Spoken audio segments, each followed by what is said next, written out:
Hi, this is Leah Sarazen with Coldwell Banker Sarazen. And I'm going to take you through creating an auto email today. So first of all, an auto email for a client is basically an auto notification that's going to send an email directly to your client to let them know when you have properties you want them to view that match their search criteria. So the first thing we've got to do is log into the dashboard and log into Matrix. So this is the home page of Matrix right now. I'm going to go ahead and start a search. So I'll click on the search button and I'll just do a residential quick search. You can do a cross-property search, whatever your clients are looking for. So in this situation, I'm going to leave the active and conditional because obviously my clients are probably looking for something to purchase. I might want to include a few sold properties, maybe within the last, say, 3 months, to give them an idea of what's sold in the area they're looking for. So I'm just going to put a parameter of 0 to 90. So that means that they'll give me sold data for the last 90 days. If you wanted to give a bigger window, you could do 180 for 6 months or 365 for a full year, okay? I'm going to go ahead and say I just want residential properties. And maybe for this purpose, I just want a detached property, maybe a 2-story. I'm just going to fill in some search features here. So I'm going to say maybe 4+ bathrooms, bedrooms rather, 3+ bathrooms. I might say I want a minimum of 2 garage spaces. Which area are we looking in today? I'll look near where I live. So I'll pull in Riverside South. Add those two. Perfect. I might want anything, say, 2000 and newer. All right. So right now you can see that I am pulling 16 matches with this search criteria. So I'm going to go ahead and click on those matches to see what's coming up. Oh, sorry. I'm going to go ahead and click on results. Perfect. So right now I'm looking at all 16 of my results. Generally, when you're first emailing your clients, like you used to with the old system, you're going to want to pick and choose what properties you send to your clients. So I'm just going to go through a couple of these. And basically, the trick here is that it's a little bit different than it used to be in the old system. In the old system, let's say I wanted to send 2, 6, 7, 8, 9, 10, but none of the other properties.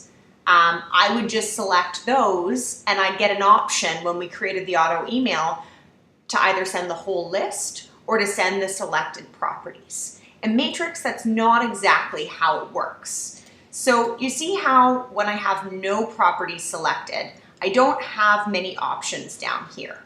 But as soon as I start selecting properties, then I get the button bars are activated at the bottom here, okay? The button bar you want is the save button bar. That's going to allow you to create a new auto email. But before I can do that, I'm going to want to do what's called refine. So basically, refining is either narrowing your search results to the ones that I want or discarding search results. And this is the really, really tricky part with an auto email because it's a bit counterintuitive.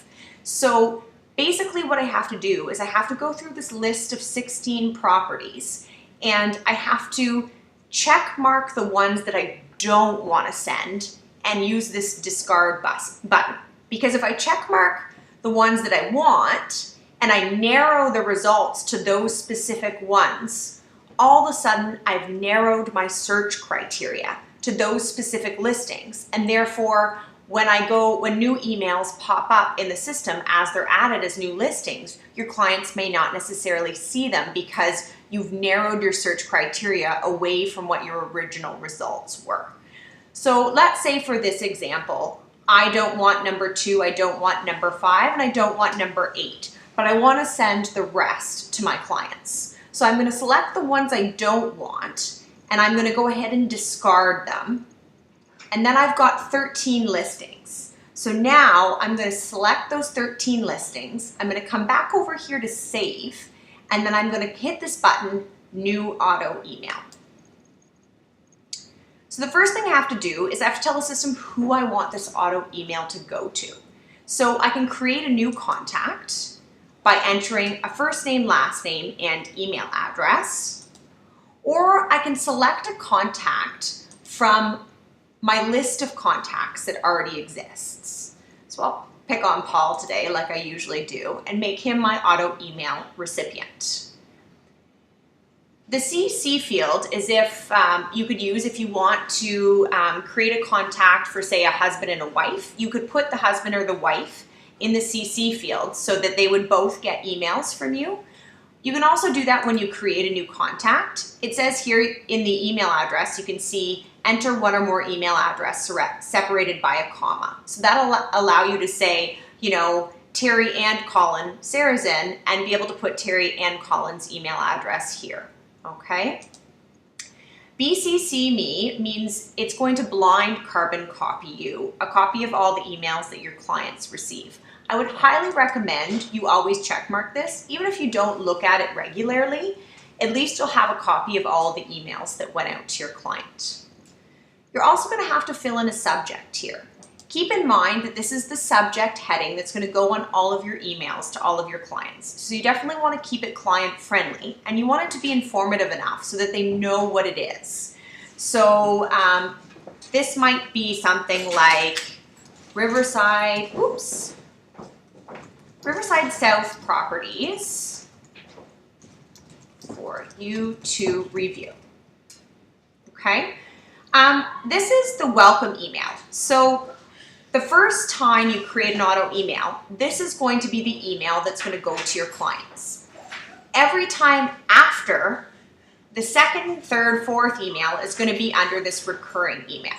You can customize these emails if you want, or you can just use what the system preset is. The welcome email just basically introduces them to the portal and gives them a brief description of what it is.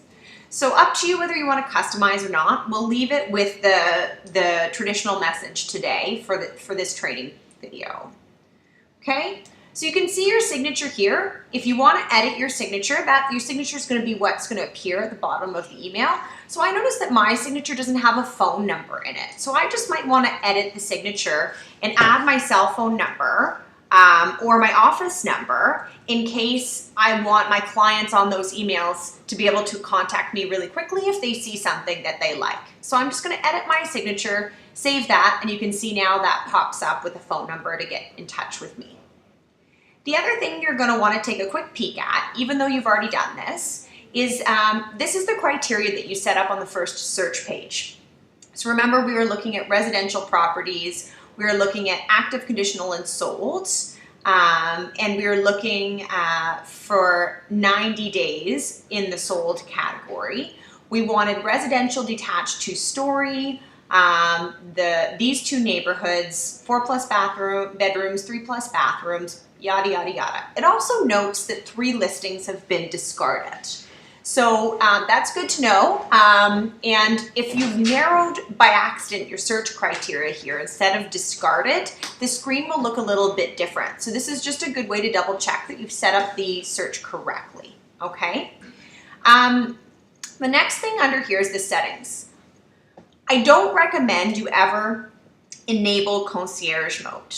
What concierge mode is that basically means that you as the realtor are going to have to preview all of the listings that go to your client and say yes or no to all of those listings on an individual basis. And while that might work for some clients and some realtors, if Matrix isn't something that you're on every day, or if you're not willing to monitor it all the time, then this is definitely not a feature that I would recommend for you. Okay, so we'll move on to the schedule here, and I'll come back to this reverse prospecting. So the schedule, you can either schedule showing listings to go out ASAP, daily, or monthly. ASAP means that every time there's a new listing, your clients will immediately get an email notification of that listing. So if your clients have a pretty well defined idea of what they're looking for, I would recommend ASAP. If your clients have a more general idea, they're looking in several areas, I would probably go with a daily email, because if they're going to get more than, say, 3 or 4 listings a day, they probably don't want to start receiving 10, 15 emails from you. It's just going to clutter up their inbox and they won't be happy with that. So what daily means is that basically it'll take all of the listings that are new that day, combine them into one email notification and send that to your clients. I'll take a minute to talk about reverse prospecting. I would always recommend you keep this on, just because as a listing agent, you're going to want it. Reverse prospecting just allows the listing agent to look and see which agents are, not which agents specifically, but how many people are viewing their properties and their statistics. And that's always good information to report to a seller. So I wouldn't recommend you uncheck that box. So that's all we have to do. And then we just have to hit the save button and our auto email is set up. Okay, so you can see here, created an auto email, perfect. So that's done.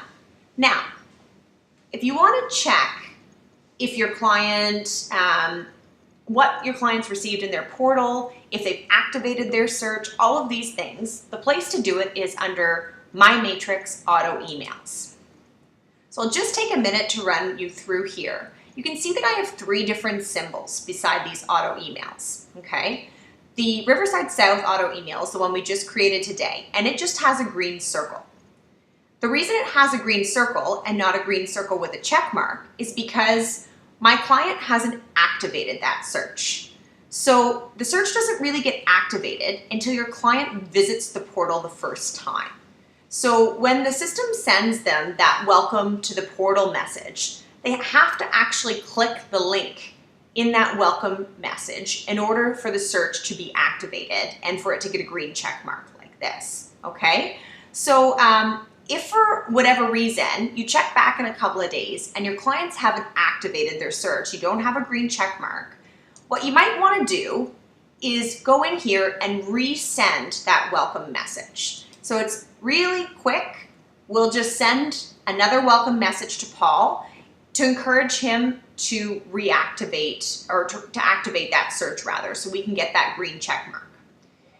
The other thing I wanted to show you here is if I click on this search, you can open your client's portal just to get an idea of what your clients are doing and what they see. So it's a good idea to familiarize yourself with what your clients are looking at. So if they have questions or whatever, then you're familiar with what they see on their screen and you know where to go to look for it. The other thing I just want to quickly do here is that I don't recommend you ever delete auto emails, but let's say you've successfully sold your clients a property, they probably don't want to keep receiving emails from you. So how do you turn off this auto email? Keep in mind that if your clients don't go to their portal in 30 days, the search will automatically be disabled. But if you're an organized person and you don't want to have to wait that 30 days and annoy your clients possibly with 30 days worth of emails, the way you're going to disable a search is you're going to come over here to settings. And then you're going to scroll down in settings to this enabled disabled button. And then you're going to go ahead and disable this auto search. We're going to save that. And then you're going to see here that I've got a red exclamation mark, and that shows me an auto email that's been disabled. I'll leave it here for now. I hope you guys will get some practice sending auto emails to your clients. This is a great tool, and your clients will definitely appreciate it. So if you have any questions, you'll see my information pop up at the end of the video, and I hope you enjoyed this tutorial. Thank you.